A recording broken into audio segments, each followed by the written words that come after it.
Hey everybody, it's Eric Schweitzer from The Gamer, and I'm here with It's a Jade. Wowie zowie! We're looking at Super Mario Bros. Wonder, the newest 2D iteration of our favorite plumber and brother. He's here, baby. All his friends are. There's way too many Yoshis. There's Nabbit.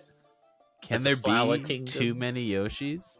Well, I didn't play as any of them because they're the easy mode. It's like you can't die Yeah, to a they Yoshi. can't die. Casual mode for a Mario game.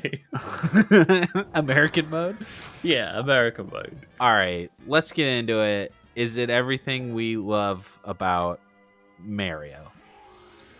Yes, it's very good, but at the same time, I don't think cool like imaginative stuff it does with its visuals and the wonder flowers and everything is quite matched up by how much the gameplay's evolved.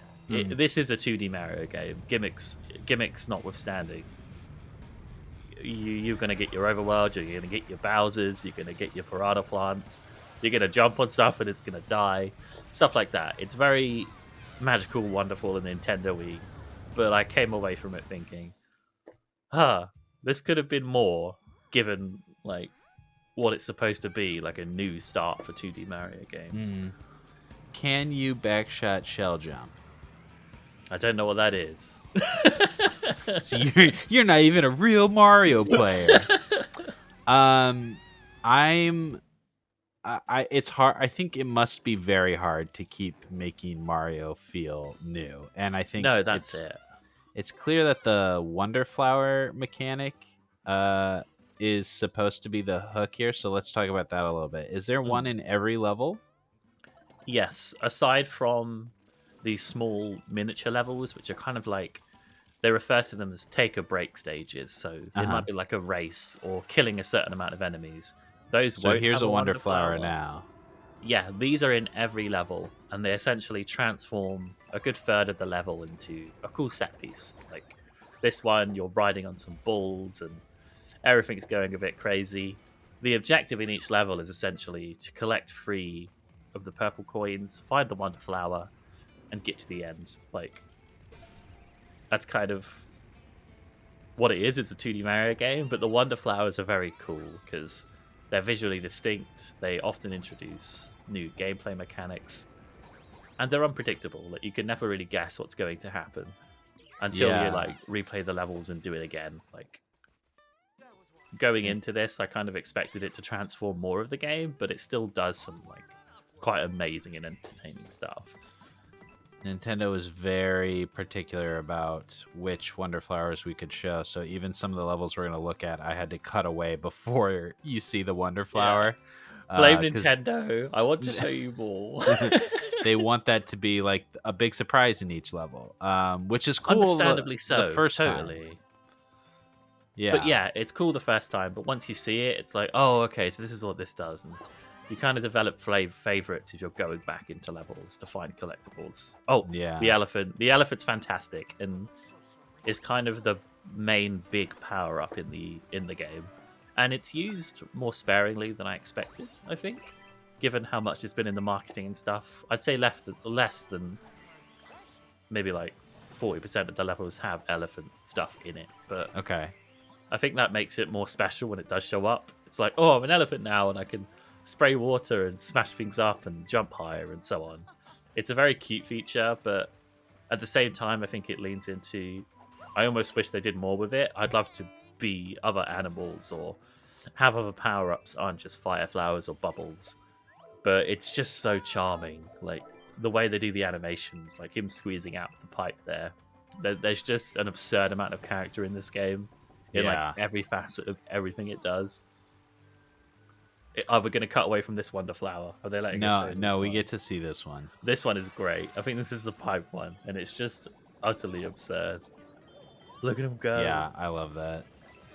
I think that there's a element of a return to form with this one because of how much it leans into like the alternate paths and secrets.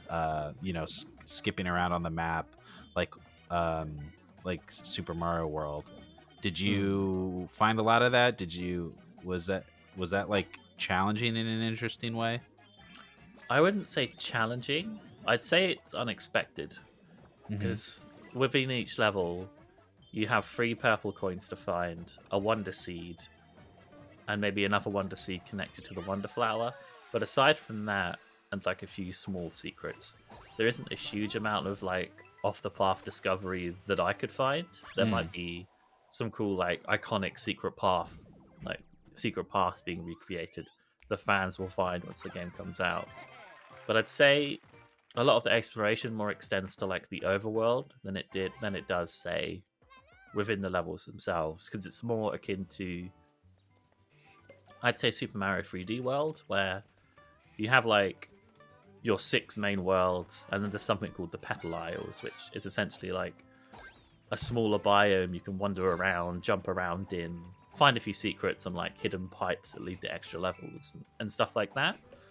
But yeah, I wouldn't say it goes too far in the direction of giving you a huge amount of time to explore and discover Okay. things that you might not find otherwise.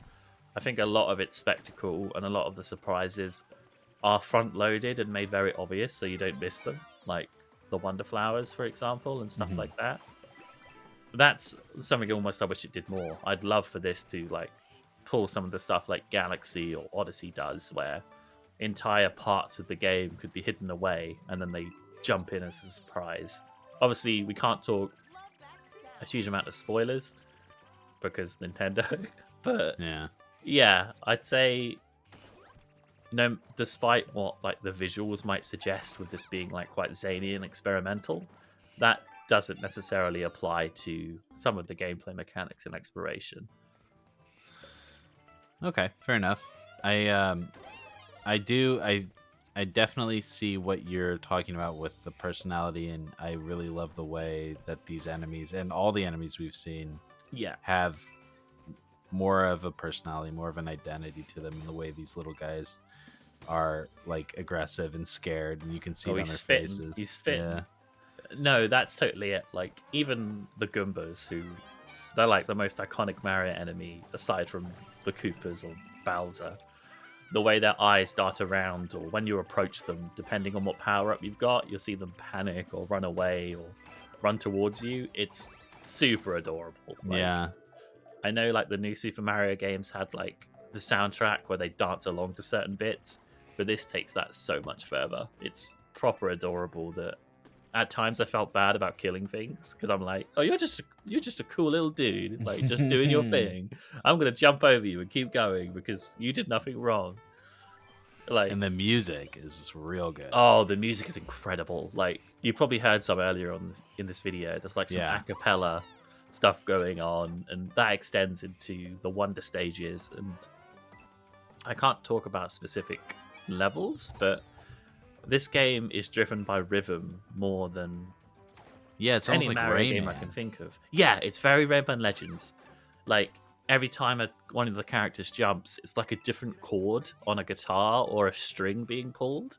Like, each character has their own rhythm, and there'll be some stages where there'll be like a 1, 2, 3, 4 in the background, and if you jump on the 4, you'll get extra coins, or the stage will change in response to your movements.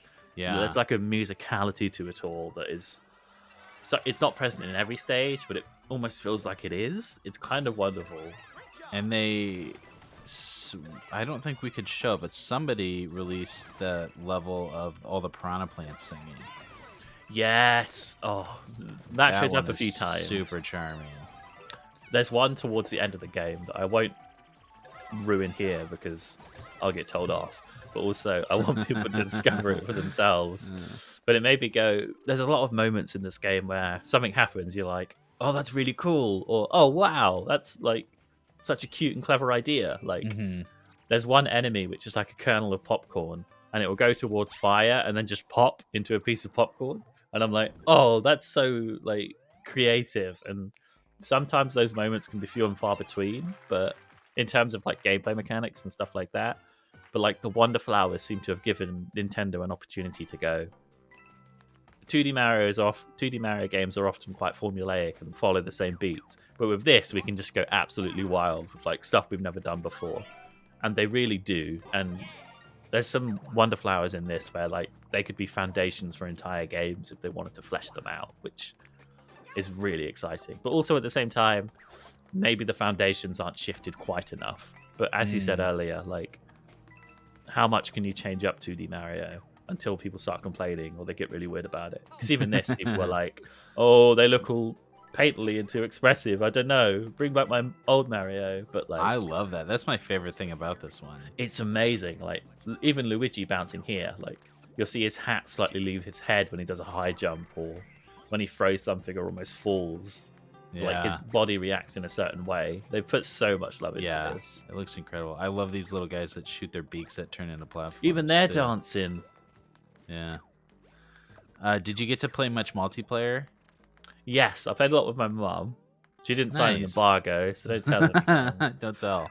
But one of the things she kept saying when she did the Wonderflower stages was, "Well, it's all a bit much, if you ask me."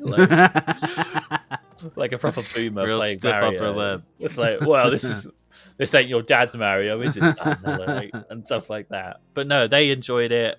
I played some with like a few friends as well. Like it comes alive in terms of chaos when you've got more than one person.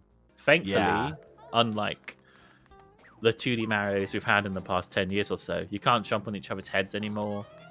And you always share power-ups and stuff. It feels more collaborative and less confrontational, I suppose, is probably a good way of putting it. Yeah, I saw some dumb tweet complaining about them taking collision away, and I was just like, what? Everyone hated that. It's so stressful. They've gotten rid of that rubbish, and they've made it like playing with 4 people is super fun because it changes up the pace of every level, and there's less pressure. And like, if the second you die, you turn into a ghost, and they got rid of the bubble stuff. You just turn into a ghost. You swim towards your friends. You're back alive, and to even lose a life, you both need to die. So it's it's far less difficult, even though some of these stages in this game can be pretty challenging. And there's no more timers. They've got rid of that stuff. Okay. Which I think is a good thing because, well, maybe like speedrunners might be buggered, and there's no score element anymore. Like you're not. There's no score. Oh, no, okay.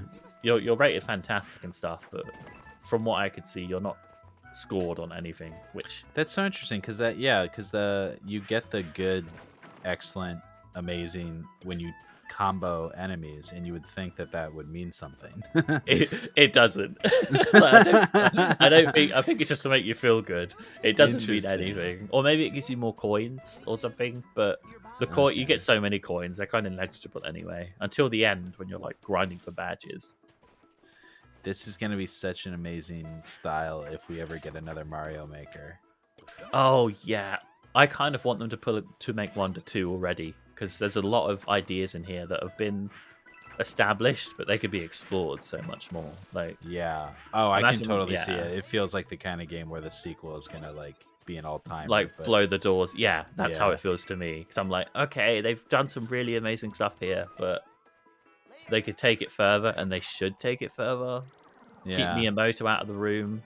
I don't know, so he stops holding you back. But these are one of the shorter stages. These are cool. Talk about the badges. Is that new? Yes. So in previous 2D Mario games, each character would control kind of different. Like Luigi could jump a bit higher, Peach was floaty, and like Toad was Toad, I guess. But the badges now, they're basically gameplay modifiers. Like one can allow you to dash at a faster speed, or one will give you a mushroom as soon as you start a level, so you start off tall, or one can let you chain jumps like in Super Mario 64, or dolphin swim, or do more damage and stuff like that. They're very much, you equip one at the start of the stage, or Prince Florian, the little worm dude, will recommend you one. Be like, oh, you could use this one for this level. And it's kind of, you can change with every level, and it essentially gives you a new mechanic that makes things easier or fits your gameplay style. Like I would use a high jump or a flutter jump because I always found myself using it to get out of tight spots or to find a collectible that I might miss otherwise. At first they felt like, oh, I'm not sure I like how this changes up the gameplay, but then you start using them for specific levels, and they add kind of an extra layer of gameplay, which is quite appreciated. But I will say, once I found a favorite, I kind of used that and nothing else. Is It was this a case. crouch jump thing one of them? Yes, that's one of them. Like Okay. it's basically a high jump. Like you lean, you jump, you get one. Yeah, exactly like that. Okay. So not like super game changing, but No, they're very much complementary. Like Mhm. you couldn't cheese the game, and if you play in co-op, you can only pick one badge. Like you share it. You can't each have your own. Oh, okay. I think that would be quite chaotic, actually. Like as you can see here, Mario and Luigi, they both have the high jump. Like neither of them Mhm. have like their own thing, and some of them are quite superfluous. And I only use like a handful. Like getting extra coins or sporting extra question blocks in a stage for you to jump on is cool, but I'm like, yeah, I'm not going to use this. What's the speed run badge? Is this? Oh god, I don't know. I don't think I've used that one. No, I mean like which badge is going to be the one that's going to make the speedrunners pop off? Dash. I reckon dash would be a big one, or the extra Gotcha. jumps, because you could easily chain together some jumps and just skip big parts of stages. Gotcha. Okay. Where running fast with the dash can also complement your jumps, so I can see stuff like that. I thought that was a speedrun badge. I was like, oh, you're making me look bad. Is there a badge I haven't heard of? And you can play Yoshi and you can ride Yoshi? Yes. That's quite cute, actually. I think it's kind of a cool idea that if one of you plays Yoshi and one of you can just ride your friend. Not like that, but you know. Yeah, or like your kids can just ride on your back and you can sort of fake play Yeah, together. because there's nothing worse than having to like piggyback someone when you're playing Mario. But if you pick Nabbit or Yoshi, you can suck at this game as much as you want. Or if you've got a kid who just wants to play, they can jump in with no consequences and still have fun. Yeah. And I think that's going to matter to a lot of people, especially like this game is going to be played by like millions of kids. So to have that sort of accessibility is really cool. But I didn't do it because I'm not casual. Was any of it hard? Yes, there's some stuff in the later worlds, but they're hard like old 2D Mario games were hard. Like Right. obnoxious jumps or obstacles that come out of nowhere and having to chain certain things together. There's also some challenge stages, like which are to do with the badges. Like you'll learn badges by completing challenge stages or doing certain ones. Some of those can be real buggers to do, and I got a bit frustrated sometimes because the flower would keep mocking me. So there's a few of those that can be difficult, but no, I wouldn't. Like all of the bosses, I beat the final boss in my first try, and Bowser Jr. is the only other boss in the game, which is a bit of a bummer. Is there any auto scroll levels? A couple. Okay. I wasn't huge into New Super Mario Bros. Or like 3D Land, or I don't know. I guess I felt like I've really kind of just outgrown 2D Mario, and other side scrollers like Rayman have been better, like have matured more, whereas these have kind of been stuck as like just little kid games, which is interesting because back when we were kids they were actually hard. Yeah, they gone soft, Eric. Yeah, but damn, this one is so charming. It is. I don't think it's Rayman Legends good.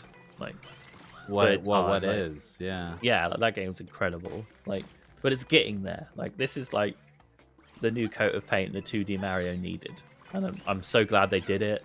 Even if they stick to the conventions a little too much in places, the fact that Nintendo are allowing themselves to experiment with 2D Mario again is probably the most exciting part about this game, and where it could lead, because it does have shortcomings and it doesn't go as far as I wanted it to, but the fact it goes the distance at all is like quite an achievement. Yeah, and we're in the death throes of the Switch. Yeah, we'll get So- Odyssey 2 next year, calling it. Odyssey 2 on original Switch hardware? No, Switch 2, I bet it'll be a lot. Switch 2, yeah. Well, it's cool to get something that's so, not just like a WarioWare collection for the final that's months coming of the next Switch. month. Yeah. I guess we'll probably have until the end of next year for the Switch, right? Yeah, we'll get Twilight Princess HD and all that crap, won't we? Yeah. But this is a big deal for the old Switch. It's a kitten. Like, she's an old gal. She deserves a Mario game. Yeah, give her a Mario game. Come on now. You girl. Odyssey was 6 years ago. Oh my god. Oh my gosh. Yeah, cool. Any other thoughts? Anything else we should touch on? I think we got most of it, you know. Full web, like I gave it a 4 out of 5 in the end, like, which I think is a very respectable score for everything this game achieves and does. Yeah, what It's no what kept Odyssey. it from a 9? Ugh. The bosses aren't very imaginative. The 2D gameplay formula is still largely rigid in what it does, even with the Wonder Flowers being a big deal. And I just think the structure is... I kind of was hoping for them to do something more with it not just being an overworld, but you jump into levels again and occasionally buy stuff. Like, that part of the game has not changed, but maybe it never will. But part of me just... When Wonder was revealed, it did feel like, oh, a new 2D Mario, they're going to change everything. They did not change the fundamentals at all. They just kind of, like, gave them a new lease of life. New coat of paint. Yeah, a new coat of paint and some really wonderful ideas, which I think, as we mentioned earlier, they could easily take this further. And I think they will, because it's still a wonderful game. It's no Odyssey. I wouldn't even say it's a 3D world equivalent, but it's great. It's really fun. A Mario wonderful game. Yeah. Cool. Thanks, Jade. No worries. That's it for this video. Thank you so much for watching. You can check out Jade's full review, link down in the description. Don't forget to like, subscribe, and hit that bell, and visit us at thegamer.com. That's No The Gamer. spaces. No spaces. Yeah, I'm Bye. getting good at this.